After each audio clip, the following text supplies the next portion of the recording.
Hi everyone, welcome to my presentation, Rethinking the MBA. Many business schools are re-examining their MBA programs in light of the global economic crisis. And this presentation is an overview of some of the current thinking in the area. Glad to be with you. My name is Wing Lam from U21 Global.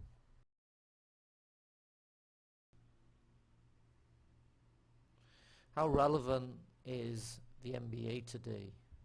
Well, here's an interesting story. When Jack Welch gave a lecture at the MIT Sloan School of Management, someone asked him, "Jack, what should we be learning in business school?" His reply, quite simply, was concentrate on the networking. Everything else you need to know, you can learn on the job. This is a very controversial view, as it implies that business schools have less of an academic role and more emphasis on the networking that's gained from enrolling on an MBA program.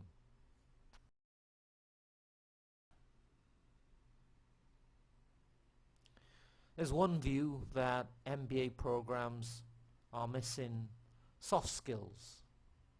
Research conducted in 2006 looked at managers across a wide range of US companies, and they compared this to the MBA programs of different schools and different academic administrators. And their view was that a lot of MBA programs are missing some of the soft skills that you might expect a manager to have competency in.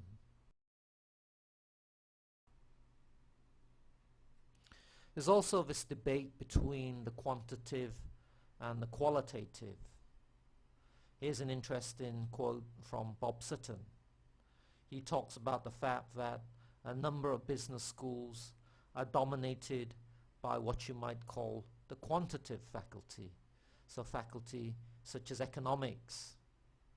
They teach a very rigid form, a very mathematical form of business that in truth may not reflect the softer side, the qualitative side of real business.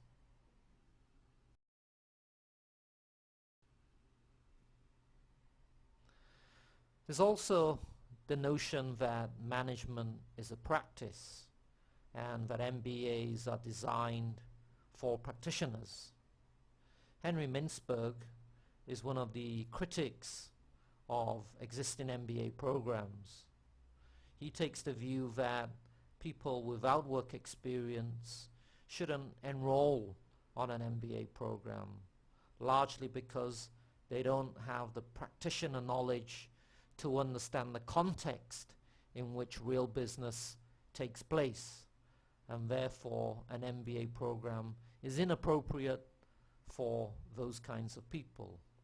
So MBAs are therefore appropriate for people with work experience, people who have built up a substantial amount of practical knowledge in the workplace.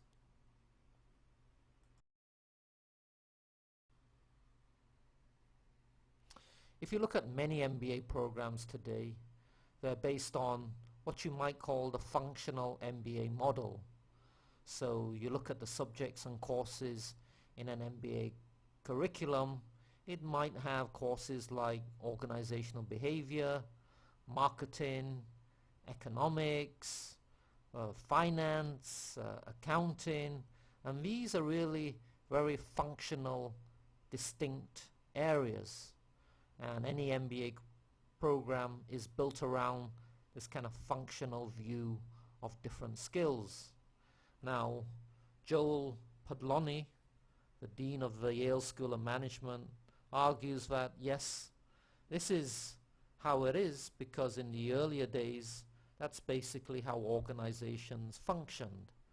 They were based around this idea of very vertical job roles and job descriptions, and that's typically how organizations carved out the management function.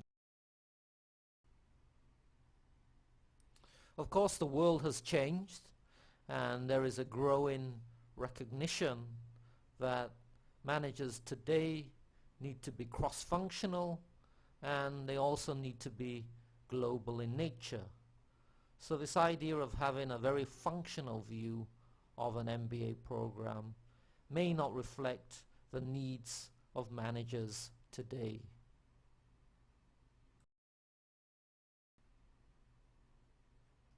There is some interesting research, particularly done by Peter Navarro in 2008, and he looked at the core MBA curricula of many of the top business schools in America, and he basically categorized different courses in terms of functional courses, analytical courses, soft skills courses, socially responsible courses, and global courses.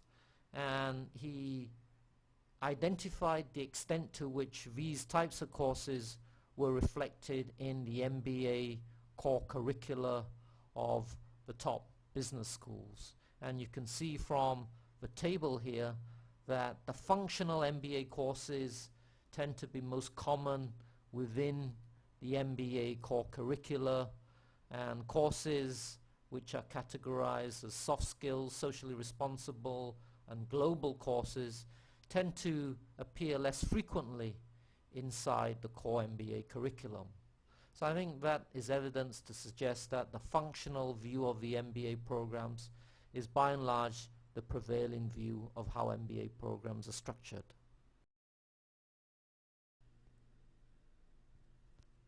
The other criticism that's often made of business schools is that they're not so good at teaching the know-how. They have an emphasis on giving students the know-what, if you like, the functional knowledge, but they're not so good at teaching students about how to apply that knowledge, the so-called know-how.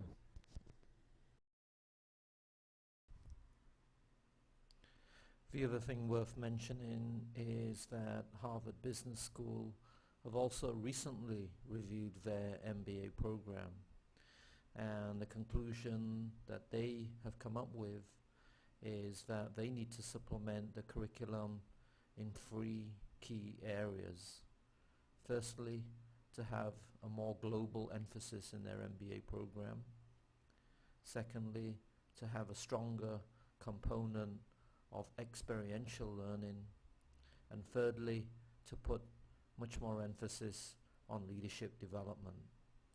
I think these conclusions are also applicable to other MBA programs as well.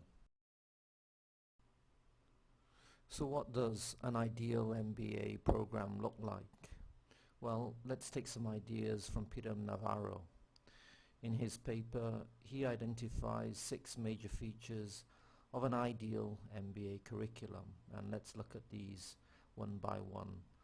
Firstly, the need for multidisciplinary integration, so moving away from the functional view that's typically found in MBA programs. Second, a stronger emphasis on experiential learning, the know-how rather than the know-what. Thirdly, soft skills development. Fourthly, a global perspective. The world is global these days. Fifth, a stronger element on information technology, and most global companies now use IT not only to support their current business but also as a means to gain competitive advantage. And lastly, a stronger focus on ethics and corporate social responsibility. And the recent events, particularly with Satyam, are good examples of why this is very, very important. Thanks for listening. That's the end of my presentation.